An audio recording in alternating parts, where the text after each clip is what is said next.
Le directeur de l'Agence nationale d'insertion et de développement agricole, l'ANIDA, a effectué une tournée dans les régions de Louga et Diourbel. Sur place, il a constaté l'état d'avancement des travaux dans les fermes agricoles modernes réalisées par le PACERSEN BIS grâce à un financement de l'Union européenne. Et partout, le niveau de réalisation est jugé très satisfaisant. Nous retrouvons Awa Ndiaye. La ferme agricole moderne de Saoukari, dans le département de Diourbel, est la première étape de cette tournée du directeur général de l'ANIDA. Les travaux ont démarré depuis des mois. Le bâtiment agronomique est à un stade très avancé et l'eau également va bientôt sortir du forage. Même constat à Taïf.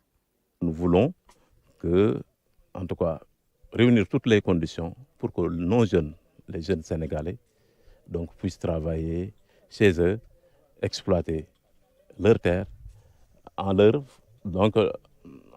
faisant face à certaines contraintes. Parce que les principales contraintes, c'est que souvent les jeunes disent qu'ils n'ont pas de terre.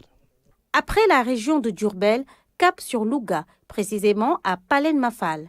Dans cette ferme financée à hauteur de 100 millions de francs CFA par le PACERSEN BIS, les travaux se déroulent normalement, au grand bonheur des populations. Cette visite entre dans le cadre du suivi des chantiers qui sont en train de se réaliser dans le cadre du projet d'appui à la réduction de la migration au Sénégal. Un projet de 20 millions d'euros financé par l'Union européenne qui couvre 8 régions du Sénégal.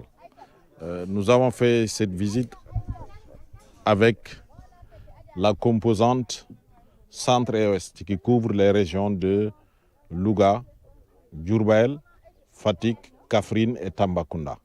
Toutes ces réalisations ont été rendues possibles grâce à l'Union européenne qui a dégagé une enveloppe de 13 milliards de francs CFA pour la réalisation de fermes agricoles modernes dans 8 régions du Sénégal.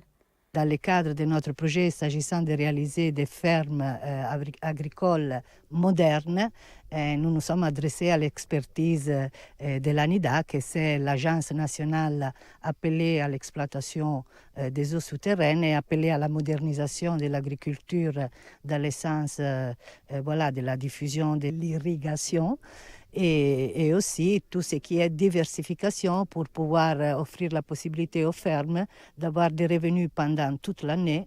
Le projet d'appui à la réduction de la migration à travers la création d'emplois ruraux au Sénégal a pour objectif de lutter contre l'immigration irrégulière et à soutenir la résilience. Une bonne partie de ces fermes en cours de réalisation sera réceptionnée au mois de novembre prochain.